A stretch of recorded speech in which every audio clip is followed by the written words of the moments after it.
মাৰ্চত মোৰ EMI শেষ হৈছিল 5 মাৰ্চত EMI শেষ হোৱাৰ পিছত মই 10 মাৰ্চত মোৰ স্কুটিখন চুৰ কৰি লৈ গল আৰু বহুত কষ্টৰে EMI মাৰিছো 23 মাহ হৈছে মোৰ সম্পূৰ্ণ 2 বছৰো হোৱা নাই স্কুটিখন আৰু বহুত কষ্টৰে লৈছো যেহেতু একমাত্ৰ বাহন ঘৰৰ সেইখনে দেউতা ঢুকোৱাৰ পিছত লৈছো 2020 চনত ডিসেম্বৰ মাহত দেউতা ঢুকাইছে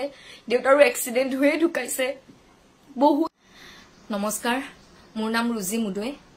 মই এটা বিশেষ কাৰণত এই ভিডিওটো বনাইছো মোৰ এখন স্কুটি চুৰ হৈছে আৰু সেই স্কুটিখনৰ কাৰণেহে মই এই ভিডিওটো বনাইছো মোৰ ঘৰ মানপাৰা নবীন চন্দ্ৰ বৰপথ আৰু নবীন চন্দ্ৰ বৰপথৰ পথতে মোৰ গলিটোৰ ভিতৰতে মোৰ স্কুটিখন থৈ দিয়া থাকে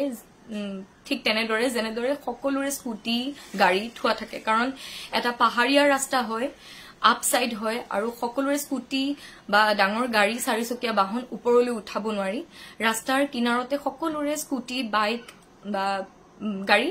ৰখা হয় ঠিক তেনেদৰে মোৰখনো থাকে মোৰখনৰ লগত 4খন স্কুটি থাকে আৰু মোৰ কেৱল মোৰ স্কুটিয়ে চুৰ হোৱা নাই ইয়াৰ পৰা দুখনকৈ স্কুটি চুৰ হৈছে ইয়াৰ পৰা এই গলিটোৰ পৰা 9 তাৰিখে ৰাতি ইণ্ডিয়াৰ খেল আছিলে আৰু ইণ্ডিয়া জিকাৰ পিছত আমি ফুৰ্তি ফাৰ্তা কৰিলো ঘৰতে মা ভন্টি মই আৰু সেই সময়খিনিতে মোৰ মনত পৰিলে যে মোৰ স্কুটিত মোৰ ফ্লিপকাৰ্টৰ এটা সৰু বস্তু একদম সৰু বস্তু এটা আছে মই লৈ আহুগৈ তাৰপিছত মই তললৈ গলো মোৰ দুটা ঘৰৰ ওপৰত ঘৰ দুটা ঘৰ পাৰ হৈ মোৰ নেক্সট ঘৰটো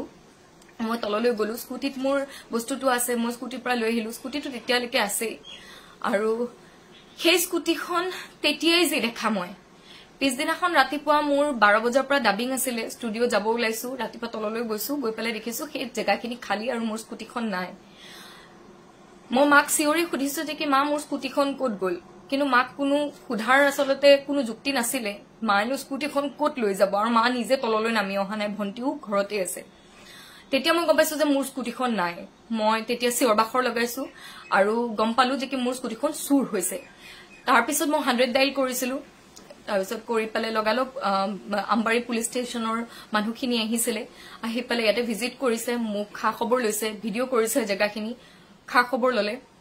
কিন্তু মোৰ স্কুটিখন গ'ল ক'ত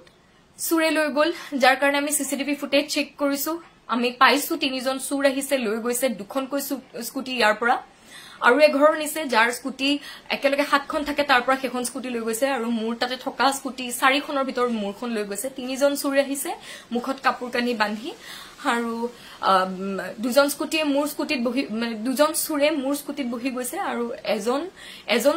চুৰ সেইখন স্কুটিত অকলে বহি গুচি গৈছে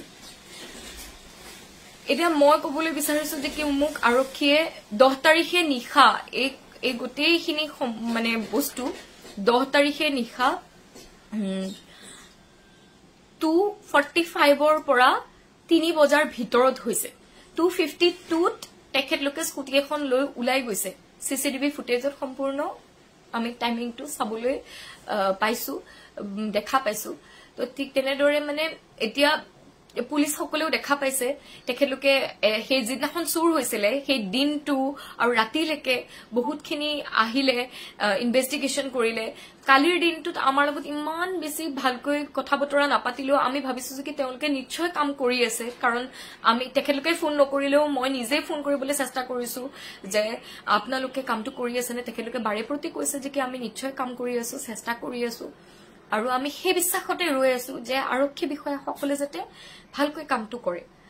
কাৰণ যেহেতু ৰিসেন্টলি ননি ৰাইডাৰ ননিৰ বাইকখন ইমান দূৰৰ পৰা বিচাৰি উলিয়ালে আৰু যেহেতু তাই বাহিৰ ৰাজ্যৰ হয় আৰু আহি পালে গুৱাহাটী মহানগৰীত স্কুটিখন বাইকখন হেৰাইছিলে তাৰ পিছত ইমান কষ্ট কৰি ডক্টৰ হিমন্ত বিশ্ব ডাঙৰীয়াই এই কথাখিনি